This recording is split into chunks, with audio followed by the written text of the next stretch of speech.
menghimbau. Kabupaten Samosir menghimbau. Satu, agar masyarakat Kabupaten Samosir tidak mudah terprovokasi atau terpengaruh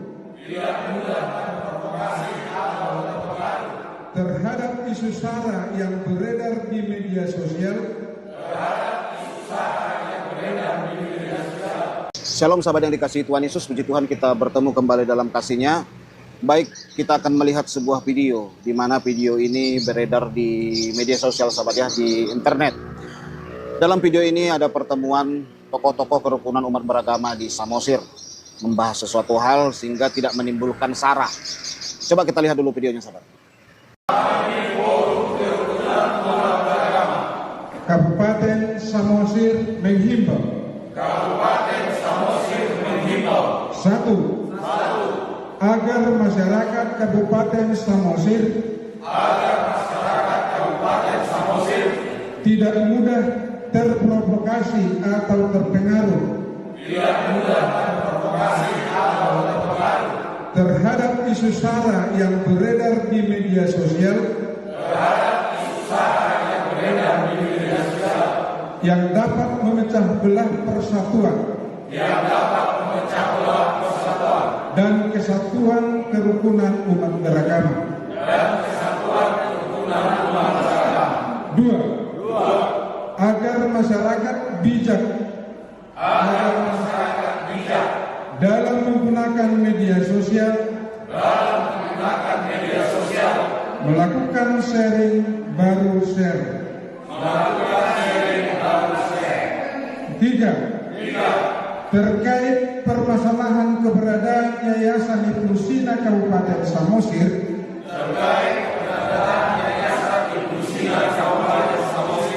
adalah permasalahan sewa menyewa lahan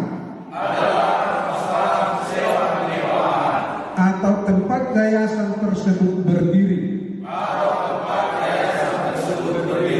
bukan merupakan permasalahan agama atau sara. Empat, mari kita bersama-sama menciptakan Kabupaten Samosir yang aman dan damai, sejahtera demi terwujudnya Kabupaten Samosir menjadi kawasan strategis pariwisata nasional.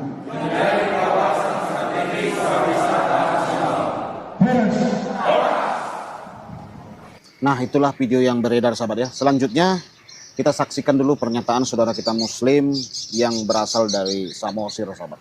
Pernyataannya cukup bagus sekali ya.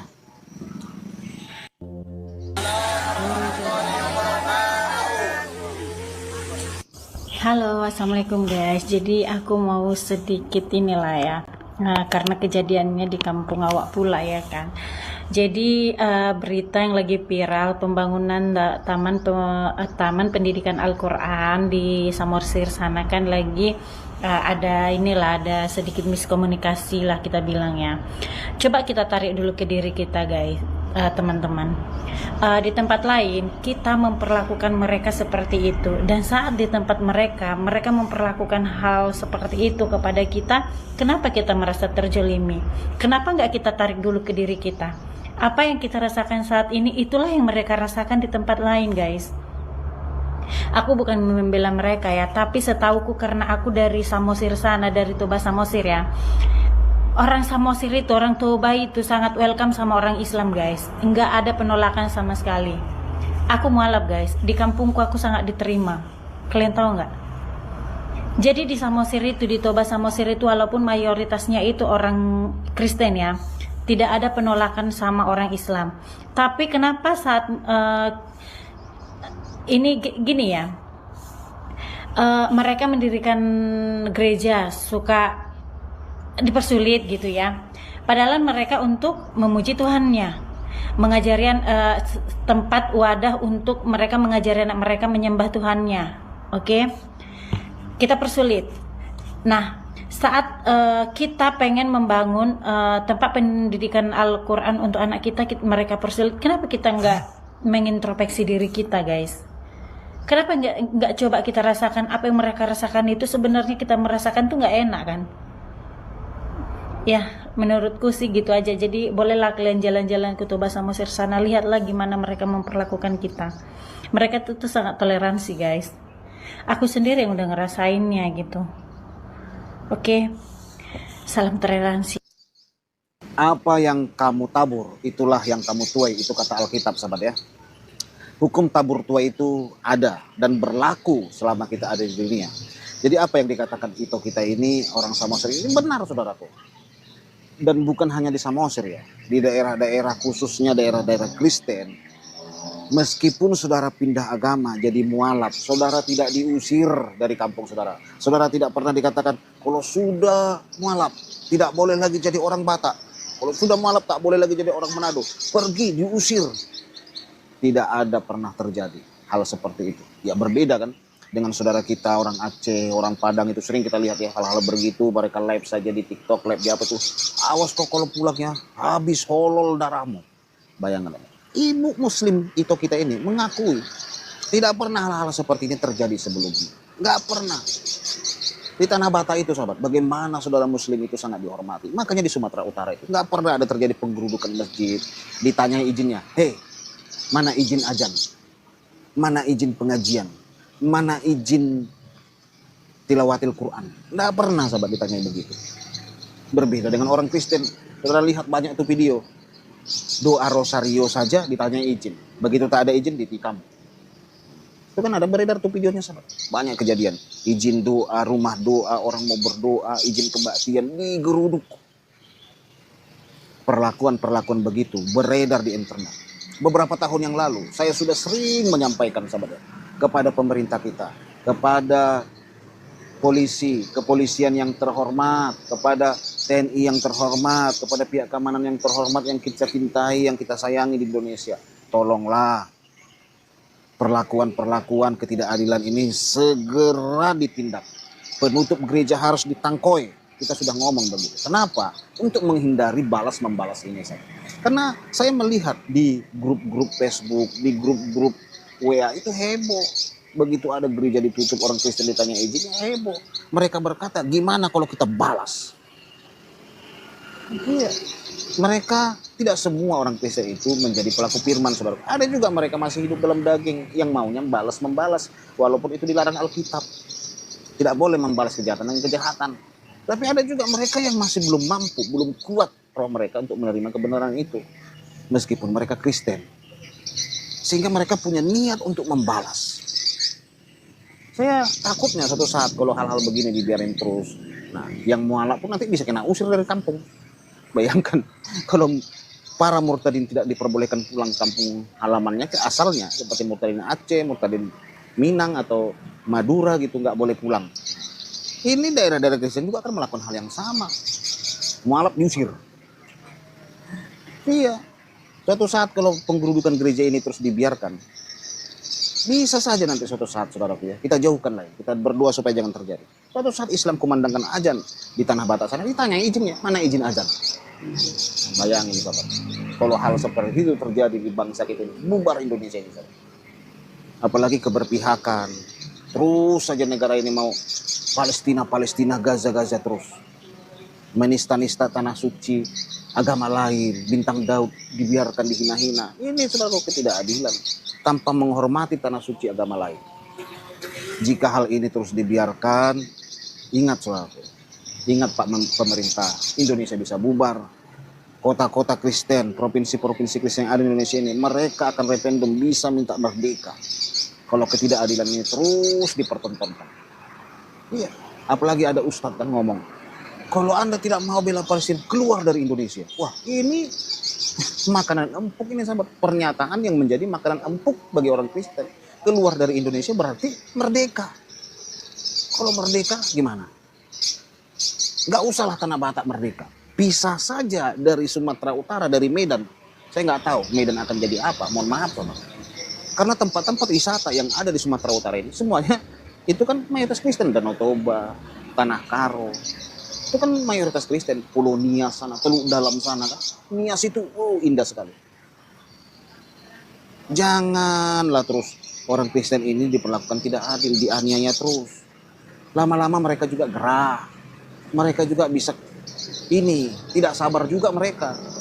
Kalau sempat Pulau Nias minta jadi provinsi atau merdeka, Tanah Batak minta merdeka atau menjadi provinsi. Bayangkan. Kota Medan yang dianggap kota besar, coba lah saudara bayangkan. Sedih nggak? Sedih. Karena orang luar negeri sana, saudara, orang barat sana lebih banyak mengenal Lake Toba, Danau Toba, atau Teluk Dalam sana, tempat berselancar terbaik dunia. Orang lebih tahu itu, daerah-daerah itu. Lebih tahu itu, daerah-daerah itu. Makanya saya katakan ya, orang Padang, orang Aceh, orang Minang itu nggak boleh melakukan ketidakadilan khusus dalam hal agama, nggak boleh. Karena apa? Orang Padang merantau, kasihan itu para perantau yang jual nasi Padang, jual soto, jual apa itu di perantauan. Tiap hari ketar-ketir mereka. Kalau mereka lihat di kampung halaman mereka itu ditutup gereja, orang Kristen dipersekusi, mereka yang merantau itu ketar-ketir, sahabat. Iya, karena sudah pasti ditanyai, gimana itu di kampung Uda kok, Ajo kok. Itu orang Kristen di sana dipersekusi. Akhirnya apa saudara? Orang merantau itu malah mengolok-olok Islam. Itulah agama kami ini Pak. Bikin malu, bikin malu, bikin malu. Untuk apa? Untuk dia supaya nyaman tetap cari nafkah di daerah-daerah Kristen. Saya percaya itu bukan hanya Tanah Batak, di Manado pun ditanya itu. Ketir-ketir sahabat. Makanya orang-orang perantau itu tidak boleh, suku-suku perantau tidak boleh melakukan hal ketidakadilan. Orang Aceh lah contoh. Banyak itu mie Aceh di mana-mana kan. Tidak boleh orang Aceh, orang Padang itu melarang orang Batak jualan babi panggang kalau di daerah saudara. Di Padang juga nggak boleh dilarang. Kenapa? Karena itu makanan adat, makanan kesukuan. Sama kan dengan orang Padang, orang Aceh juga. Bawa nama rumah makan Padang. Makanan adat, makanan kesukuan Anda bawa ke daerah-daerah lainnya yang ada di Indonesia ini. Apakah terjadi komplain, terjadi permasalahan? Nggak pernah kan selama ini saudara. Nggak pernah. Nah, bagaimana jika hal yang sama dilakukan orang kepada Anda? Gitu, dilarang makanan Anda, makanan adat Anda dibawa ke daerahnya. Coba ini pertanyaan besar. Kalau main egoisan begitu semua orang bisa. Salam saudara-saudara, itulah dia video yang baru saja kita tonton tadi videonya. Bagaimana Taman Pendidikan Al-Quran yang ada di sana ditolak mendirikan pembangunan.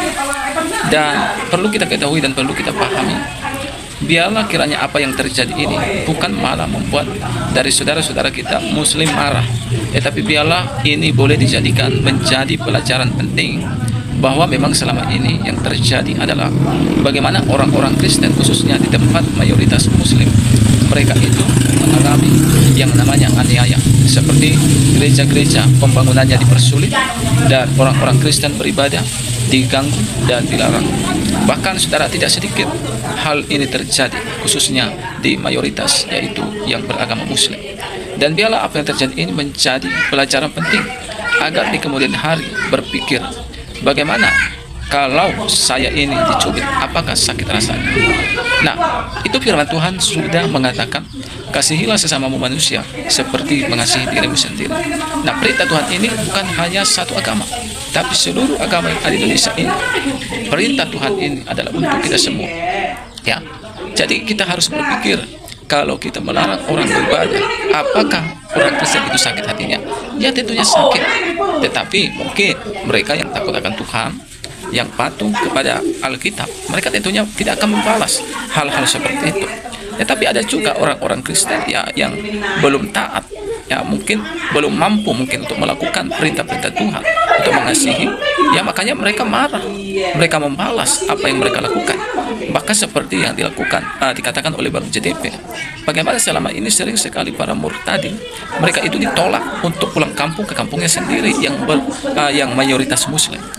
Nah bisa saja juga akan terjadi orang-orang yang mualam akan ditolak untuk pulang kampung. Yang menolak ini ya bukan Kristen yang patuh dan taat, tetapi mereka adalah Kristen yang memang belum mampu untuk taat kepada firman Tuhan. Nah, ini kiranya video yang saya bagikan ini boleh memberikan kepada kita pencerahan dan juga pelajaran penting agar kita satu dengan yang lain, khususnya dalam beragama ini, saling menghargai, karena kita adalah sesama ciptaan Tuhan. Salam toleransi, Tuhan memberkati. Shalom, sampai jumpa di video selanjutnya.